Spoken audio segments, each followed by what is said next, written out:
Good afternoon and welcome to Executive Planning Day. My name is Shayna and today I will be presenting on four topics that will help you strategize and make the optimal decision in the interest of the company Resorts World Sentosa.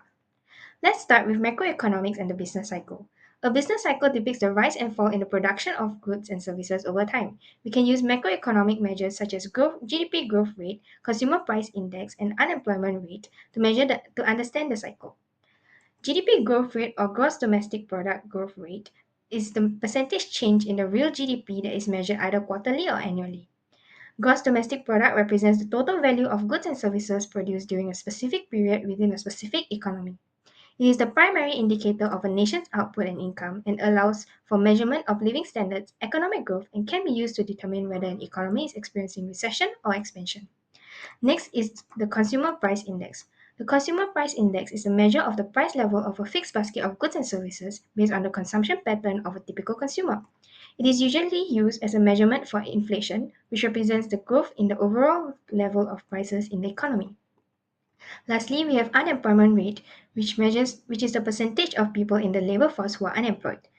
It is often used as a measurement for unemployment, which refers to the number of people in the workforce who are not working but actively seeking for a job. A complete business cycle is a period of expansion and contraction, where an expansion ranges from trough to peak and a contraction ranges from peak to trough.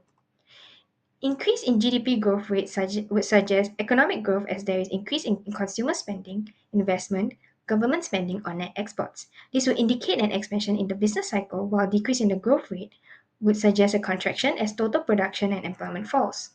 A rise in the consumer price index would signify a rising rate of inflation and indicates an expansion, while a fall in the index would indicate a lower rate of inflation or even deflation, suggesting a contraction in the business cycle. A fall in unemployment rate would suggest an expansion as total employment increases, while a rise in unemployment rate would indicate a contraction in the business cycle.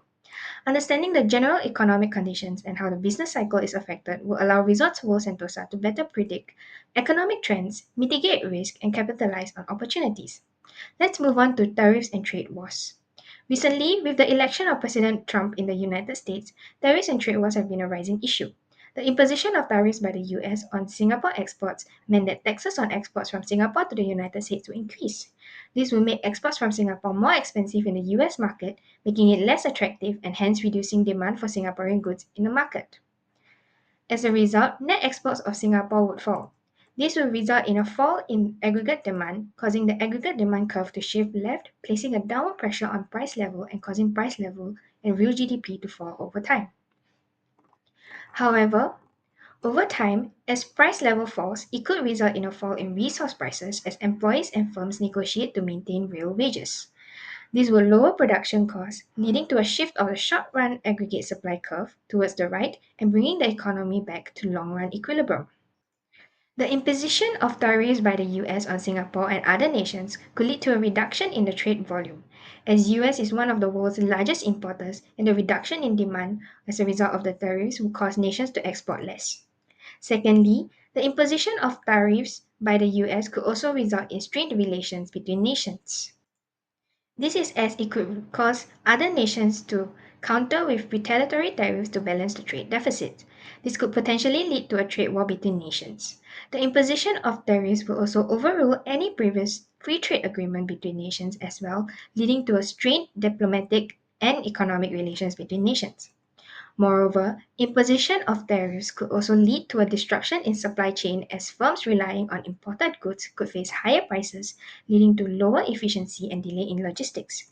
These can affect Resorts World Sentosa as strained relations could reduce number of tourists in Singapore, while disruptions in the supply chain could affect logistics of Resorts World Sentosa's suppliers, leading to a delay in companies' operation. Understanding of these impacts would allow Resorts World Sentosa to come up with backup plans. Understanding of these effects would allow Resorts World Sentosa to come up with backup plans in order to counter this risk.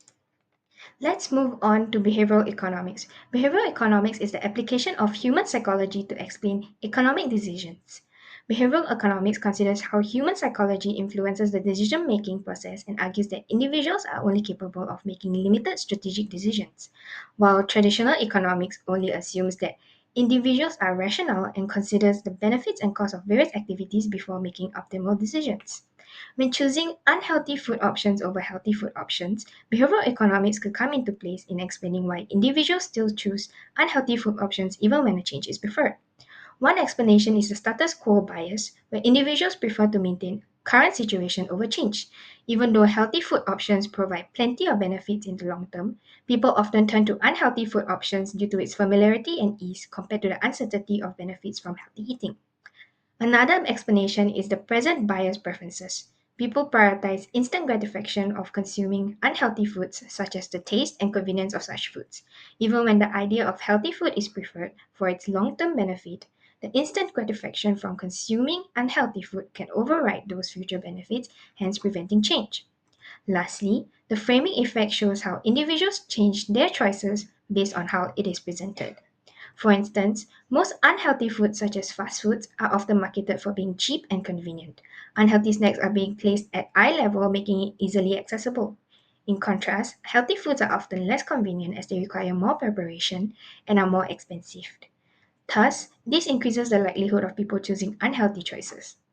Understanding behavioral economics will allow Resorts World Sentosa to strategically adjust their marketing and promotion strategy to attract consumers and maximize profits. Lastly, generative AI and inequality.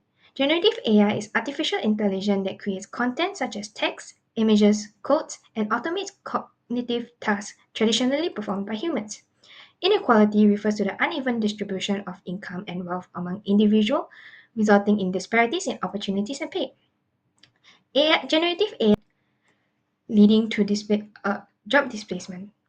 Generative AI can increase inequality in the labor market as it can result in job displacement. Routine cognitive jobs like data entry can be automated using AI, leading to displacement of such workers. Utilization of generative AI in the workplace could also widen the skill gap between lower skilled and higher skilled workers, resulting in higher skilled workers to see higher wages compared to lower skilled ones, leading to income inequality. This would result in a decrease in demand for labor, causing the demand curve to shift left, placing downward pressures on wages of lower skilled individuals and causing the equivalent quantity of workers demanded to fall. AI can also decrease inequality as it can drive innovation when applied accordingly. Individuals may, with the help of AI, innovate and come up with solutions and enhance their work that can uplift living standards in developing countries, improving productivity, and decreasing the income gap.